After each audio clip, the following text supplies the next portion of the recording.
Krásný den, dámy a pánové. Vítám vás u dnešního videa, které bude věnováno světoznámé značce Seiko. Tato značka vyrábí své hodinky prakticky pro každého. Najdeme zde hodinky už za 3 až 4 tisíce korun, ale také hodinky za několik set tisíc korun. A co je důležité podotknout, nezávisle na ceně zde máme vždycky prvotřídní kvalitu. Historie značky Seiko se píše od roku 1881, kdy 21letý Kintaro Hattori otvírá v centru Tokia obchod nabízející hodinky a hodiny. V obchodě se mu dařilo a tak v roce 1892 koupil starou nepoužívanou továrnu a založil tam vlastní továrnu na výrobu nástěnných hodin s názvem Seikosha. Pro zajímavost, Seiko znamená v japonštině vynikající, úspěšný, nebo také minuta a sha znamená dům. Toto byly tedy první kroky dnes jednoho z nejvýznamnějších výrobců hodinek na světě. A v průběhu 90. let 19. století se obchodu s hodinami dařilo a tak se firma rozrostla dále o výrobu kapesních hodinek Timekeeper. Psal se rok 1895 a toto byl první krok k výrobě hodinek, první krok pro nový směr firmy Seikosha.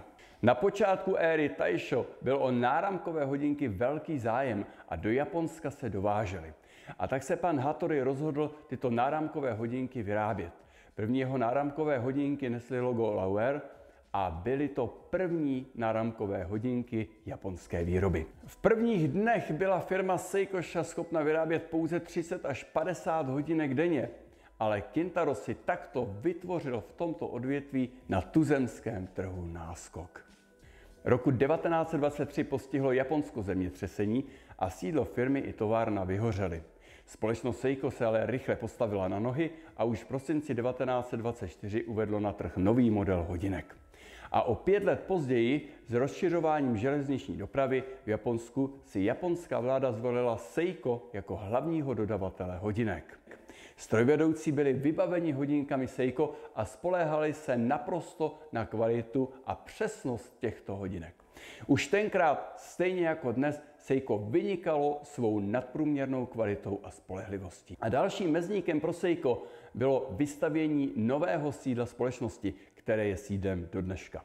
Stalo se tak roku 1932. A dalším průkopnickým krokem pro Seiko bylo vytvoření nárazů vzdoru, teď už jsme trošku zase v hodinařině, tedy uložení nejtenčích čepů setrvačky do odpruženého ložiska. Seiko nazvala tento nárazů vzdor DiaShock a tento systém ochrany této nejjemnější součástky proti nárazům používá Seiko dodnes.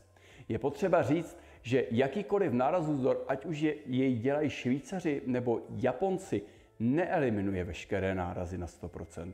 Pokud hodinky spadnou z opravdu velké výšky nebo určitou prudkostí, ani DiaShock, ani žádný jiný nárazůvzdor čepy setrvačky tak dokonale neochrání. Jako hodinář bych spíše k systémům nárazůvzdoru použil termín eliminace dopadů účinků nárazu na čepy setrvačky. Roku 1959 přichází Seiko s dalším revolučním systémem samonátahu pomocí páky a vačky. Tento systém je schopný fungovat desítky a desítky let a používá se dodnes. Opět z hodinářského pohledu musím říci, že snad jedinou slabinou je to, že jednou za čas je potřeba pákové nůžky nabrousit, aby perfektně plnily svou funkci. To není ale nic složitého a díky tomu je tento systém opravdu vysoce účinný. Nedivím se, že si jej tenkrát Japonci nechali i patentovat. Roku 1960 pověřilo vedení Seika nejlepší a nejzkušenější hodináře, aby vyrobili ty nejlepší a nejpřesnější hodinky, jaké vůbec jdou vyrobit. A tak skupina špičkových hodinářů v prefektuře Vysokou v horách ve středním Japonsku spatřili světlo světa první hodinky značky Grand Seiko. Modelové řady, která je v Seiku dodnes a dodnes produkuje hodinky výjimečné kvality a vlastností.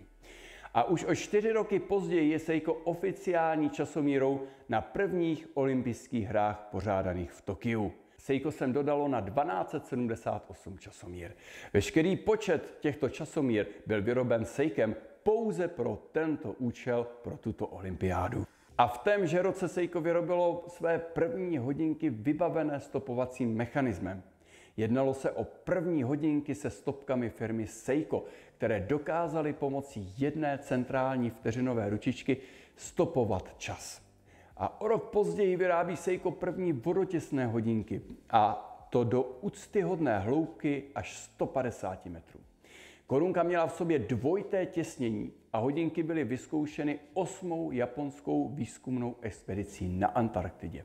V roce 1967 se uspořádala poslední prestižní soutěž chronometrů zvanou Geneva Observatory, tedy soutěž o hodinky s nejvyšší možnou přesností, a Seiko zde získalo 2.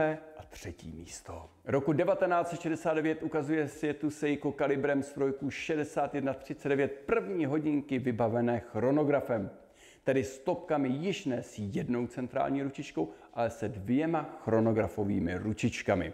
Seiko tak získalo prvenství v technologii výroby chronografů. A v roce 1969 začala kvarcová revoluce.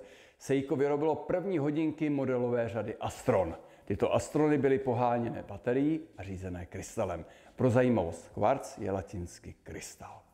Tyto hodinky měly odchylku 5 vteřin za měsíc a v tehdejší době byly 100krát přesnější než jakékoliv jiné běžné hodinky. Další obrovskou výhodou byl nepřetržitý chod, a to až po dobu 1 roku. Do této doby měly totiž běžné hodinky s mechanickými či automatickými strojky rezervu chodu maximálně 2 dny. Astrony měly tedy nepoměrně delší výdrž a staly se hitem. A roku 1973 přišlo Seiko s prvními digitálními hodinkami. Byly to první hodinky s tekutým krystalem na světě a opět se staly hitem. Hodinky non-stop ukazovaly digitální čas, včetně vteřin.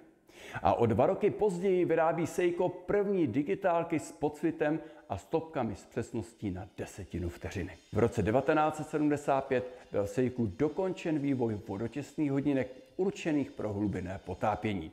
V roce 1968 totiž přišel do Seika dopis od jednoho profesionálního potápěče s požadavkem vyrobit super vodotěsné hodinky až do hloubky kolem 350 metrů.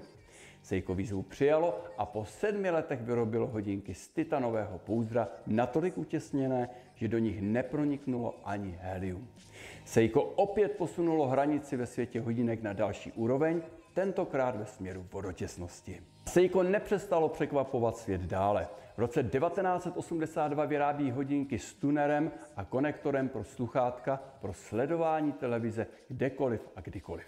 Mimo jiné jsou vybavené i rádiem a neschází standardní funkce, jako je například budíček či kalendář. A roku 1983 jsou Seiku vyrobeny první hodinky pro hlasové záznamy, tedy takové malé diktafony. A v témže roce Seiko vyrábí první kvarcové hodinky s chronografem na světě. Hodinky dokázaly stopovat čas s přesností až na 0,05 vteřiny. Současně tento chronograf nabízel možnost mezičasu a na vnitřní lunetě byla tachymetrická stupnice, čili hodinky dokázaly měřit i rychlost. Dalším milníkem pro Seiko byl rok 1986. V tomto roce byly v Seiku vyrobeny hodinky pro hlubinný ponor, a to až do hloubky 1000 metrů. Tyto hodinky byly vyrobeny z lehkého titanu a pro stvrzení vnější strany pouzdra byl použit materiál keramika. A dalším milníkem byl rok 1988, kdy Seiko uvedla na trh první hodinky se systémem Kinetic. Pro zajímavost, v roce 1977 Seiko vyrobila první hodinky na solární pohon, takže akumulátor v hodinkách se dobíjel světlem. Tento systém je ale plně závislý na světle, a tak Seiko přišlo v roce 1988 se systémem, kdy se pohybem ruky v hodinkách roztáčí rotor naprosto stejně jako u automatických hodinek, ale na rozdíl od automatu, kde se dotahuje pero, zde rotor vytváří elektrickou energii pro akumulátor, který už stejně jako u všech kvarcových hodinek pohání strojek. Jako oficiální časomíra byla firma Seiko v roce 1991 na mistrovství světa v atletice v Tokiu. V roce 1993 byla taktéž oficiální časomírou atletiky, tentokrát v německém Stuttgartu, a na 25. olympiádě v Barceloně v roce 1992 taktéž převzala do svých rukou přesné měření času. Pro širokou světovou veřejnost byla každá tato událost dalším důkazem o kvalitě výrobku Seiko. A roku 1999 poprvé Seiko představilo strojek s názvem Spring Drive.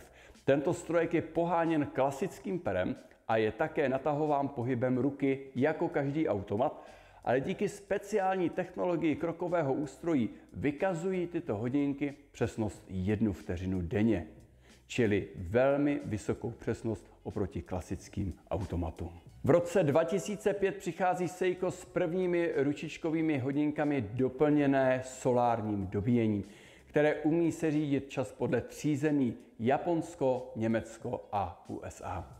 Hodinky se umí seřizovat díky rádiovému signálu a jsou označené jako Radio Controlled. V témže roce představuje Seiko ve strojku Kinetic Perpetual Calendar, čili kalendář, který pozná krátké a dlouhé měsíce.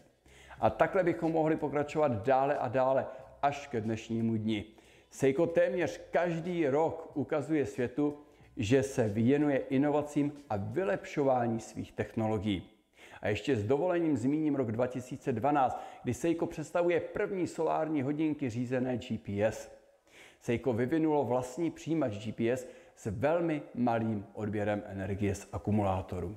Tento přijímač s takto malým odběrem si nechalo Seiko patentovat. Hodinky umí přijímat signály GPS a identifikovat časové pásmo, čas a datum právě pomocí globální sítě satelitů.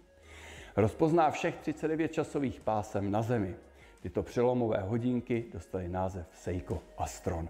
A tak podobně jako v roce 1969, kdy Seiko ukázalo světu první kvarcové hodinky, tyto Astrony posunuly přesné měření času zase o krok dále. A můj pohled na Seiko jakožto hodináře: Seiko je z mého pohledu ve všech úrovních velice kvalitní. Je to de facto jedno, kolik daná Seika stojí, vždyť si můžeme být jistí, že hodinky jsou po všech stránkách kvalitní. Jako začínající hodinář někde kolem roku 1993 mě zaujmula technologie Hardlex, kdy Seiko stvrzuje křemíkové sklo na povrchu na tvrdost safíru. Je to de facto takový první předvoj pro dnešní tvrzená skla Gorilla Glass, které se používají například v chytrých hodinkách a nebo v mobilních telefonech. Další, co mě zaujmulo, byl systém samonátahu, který jsem už dneska zmínil, kdy pohybem ruky se roztáčí rotor a pomocí vačky 2 podávacími posuvníky vačkovitým pohybem posouvají kolo, a to poté pomocí soukolí dotahuje pero. Tento systém byl velmi důmyslný a až čas ukázal, jak dokonalý tento systém pro samonátah je. Jednou za čas se hroty posuvníků nabrousily a systém samonátahu opět fungoval mnoho dalších let. Pohledově dokonalé jsou i kvarcové hodinky s chronografem, kdy při spuštění chronografu běží centrální vteřinová ručička plynule, čímž dokonale imituje plynulý chod ručičky automatu. Jejich inovace a pokrok jakoby nešel zastavit. Takový dojem na mě dělá značka Seiko. Vždyť můžeme vidět, co v 70. letech provedla kvarcová revoluce. A Seiko bylo v popředí výroby těchto v tu dobu novodobých hodinek. A důležité je, že to nebylo, ale že to je, že to stále trvá. Ta Seiková inovativní cesta je pořád. Seiko prostě žije, a to i pro nás hodináře. Děkuji mnohokrát za pozornost a u dalšího videa se těším. Na shledanou.